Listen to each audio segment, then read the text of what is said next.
Your kindness isn't virtue, it's exposure. Every soft habit you repeat signals weakness, inviting quiet disrespect while you mistake erosion for morality and call it strength. Chapter 1. The Lie of Virtue. This chapter dismantles the belief that kindness automatically earns respect. It reframes being nice as a social signal often interpreted as low threat, not high value. Chapter 2. The Status Erosion Mechanism. Breaks down the psychological process behind how repeated accommodating behavior lowers perceived dominance. Explains why people subconsciously rank you beneath them when you overgive. Chapter 3. The 8 Self-Sabotaging Archetypes. Identifies the behavioral patterns behind kind routines, the appeaser, the over-explainer, the constant helper, the permission seeker. Each archetype reveals a different form of submission disguised as virtue. Chapter 4. Predators, Hierarchies, and Human Nature. Expands into evolutionary and social dynamics. Demonstrates how dominance hierarchies punish excessive softness and reward controlled aggression using real-world and historical parallels. Chapter 5. Strategic Withdrawal of Kindness. Introduces calculated behavioral shifts, silence, refusal, selective attention. Teaches how to replace automatic kindness with intentional, power-preserving actions. Chapter 6. Kill the Good Man. Identity forces a psychological break from the need to be liked. Destroys the internal narrative of moral superiority tied to kindness and replaces it with self-serving sovereignty. Chapter 7. The Final Warning. You are being measured. Delivers a closing threat. Every interaction is an evaluation. Reinforces that status is not granted by intention, but by perception and controlled behavior. Chapter 1. The Lie of Virtue. You were trained to believe kindness is a currency. Be agreeable, be patient, be generous, and respect will follow. That belief isn't noble, it's convenient. Not for you, for everyone who benefits from your compliance. Kindness, in its raw form, is not respected. It is assessed. Every time you default to being the good guy, people don't pause to admire your moral code. They scan you, instinctively, quietly. They ask one question. Does this man have boundaries, or can he be shaped? And your routines answer for you. You respond quickly to every message. You agree to plans you don't want. You soften your tone when challenged. You explain yourself when no explanation was requested. You give more than you receive. Then convince yourself it's strength. It isn't. It's exposure. Because in any social structure, friendships, workplaces, relationship status is not awarded based on intention. It's assigned based on perception. And perception is built from patterns, not promises. Your kindness becomes a pattern of predictability. And predictability is weakness. A man who is always available is never valued. A man who never resists is never respected. A man who constantly gives signals that he has no edge, no threat, gets categorized quickly, not consciously, not verbally, but permanently. Safe. Useful. Replaceable. You think people respect you because you've never caused friction. The truth is harsher. They tolerate you because you never demand anything. Virtue, as you practice it, has been inverted. You were taught that restraint makes you strong, that patience proves discipline, that generosity builds loyalty, but in uncontrolled amounts, these traits don't elevate you, they dilute you. A blade that never cuts becomes decoration, and you've become decorative in your own life. Look closely at your interactions. Not what people say, what they do. They interrupt you. They delay responding to you, while you respond instantly. They accept your help, then disappear when you need something. They make decisions without consulting you, even when you're involved. That's not coincidence. That's calibration. They've measured your thresholds and found none, so they adjust their behavior accordingly. This is the part most men refuse to confront. People do not treat you based on your intentions. They treat you based on what you allow, and kindness, when it's automatic, signals allowance. You allow disrespect by over-accommodating. You allow invisibility by never asserting. You allow exploitation by giving without resistance. Then you label it morality to protect your ego. But morality doesn't protect status. Power does. And power is not loud. It's not aggressive for the sake of aggression. It's controlled. It's selective. It knows when to give and, more importantly, when to withhold. Your problem is not that you're kind. Your problem is that your kindness is unconditional. Unconditional behavior removes leverage. And without leverage, you have no influence. You become easy to ignore, easy to delay, easy to replace. That's the quiet cost. No confrontation, no dramatic betrayal, just slow erosion. You won't notice it immediately. It happens in micro-adjustments, slight shifts in tone, delayed responses, reduced consideration, until one day, you realize you've been pushed to the edge of your own life, and no one is asking you to come back to the center, because you trained them not to. You taught them that your role is to accommodate, not to lead. This is the lie of virtue.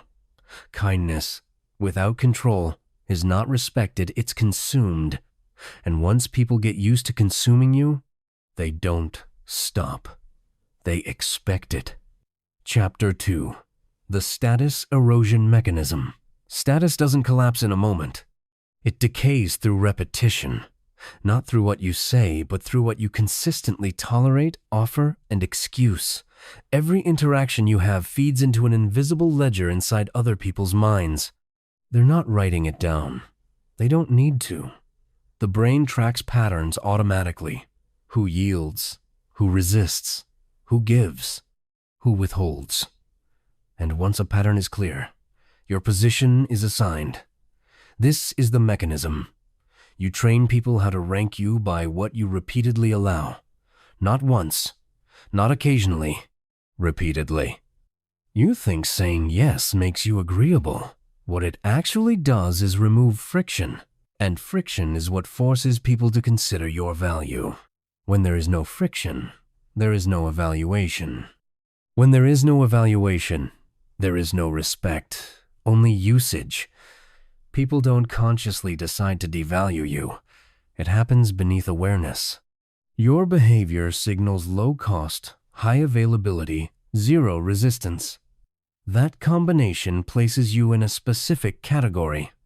Accessible resource, not authority. And once you're categorized, every future interaction is filtered through that lens. You reply instantly, they take longer. You adjust your schedule, they don't adjust theirs. You explain yourself, they give short answers. You invest, they conserve. This imbalance isn't random. It's efficient. Humans are wired to preserve energy and maximize gain. If you consistently offer more than you demand, the system stabilizes in your disadvantage. You become predictable. And predictability eliminates tension. Without tension, there is no psychological weight behind your presence. Think of it like this. A man who might say no forces attention. A man who always says yes becomes background. And background doesn't command respect, it gets ignored. The mechanism deepens through something more dangerous. Self-reinforcement. The more you give, the more you expect eventual recognition. You tell yourself, they'll notice. They'll appreciate it. So you continue, but recognition never arrives because your behavior has already been priced in. You're not exceeding expectations. You are the expectation, and expectations don't get rewarded, they get relied on, so you give more, hoping to shift perception. But increasing supply lowers value even further. Now you're trapped. You can't suddenly withdraw without resistance. People will question it, some will push back, others will disappear. Not because you changed, but because you stopped playing the role they assigned you. That discomfort keeps you locked in place, so you continue the pattern. This is how erosion becomes identity. Over time, you stop seeing your behavior as a choice. It becomes who you are. I'm just a nice guy. That's just me. I don't like conflict. That's not personality. That's conditioning.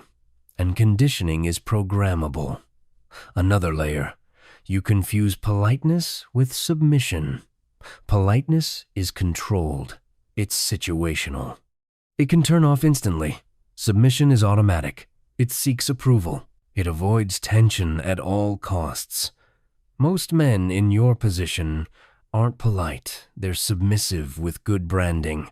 And people feel the difference, even if they can't explain it. One carries presence, the other leaks it. This is why you can't act confident while maintaining the same behaviors.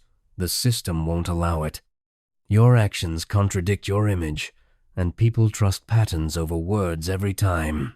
So no matter how you speak, how you dress, or how you present yourself, your repeated compliance rewrites the narrative. Quietly, permanently, until you interrupt it. Because the mechanism only works if it remains uninterrupted. The moment you introduce unpredictability, pause before responding, say no without explanation, withdraw effort where it's not reciprocated, the system glitches. People notice, not because you became aggressive, but because you broke pattern.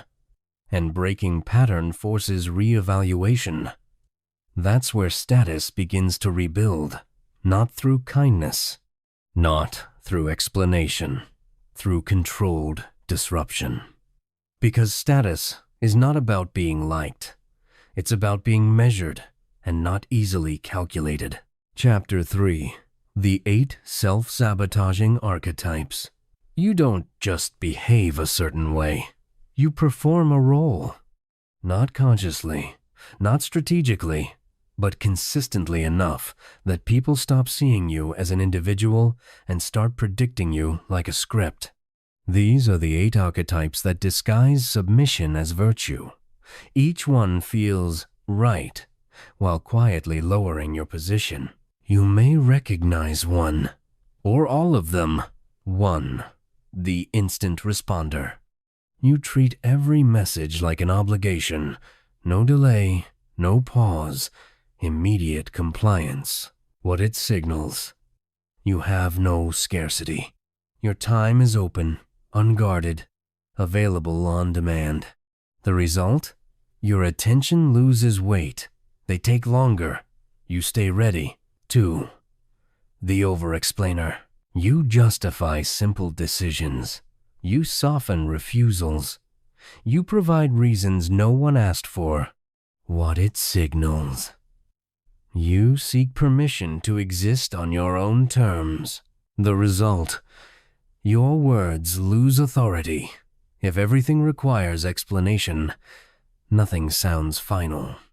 3. The reluctant yes man. You agree first, regret later. You prioritize harmony over truth. What it signals: you avoid tension at any cost. The result: your yes becomes meaningless because it's expected, not chosen. 4. The emotional caretaker. You absorb other people's problems.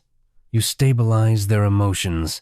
You fix what you didn't break. What it signals: your role is to support, not to lead.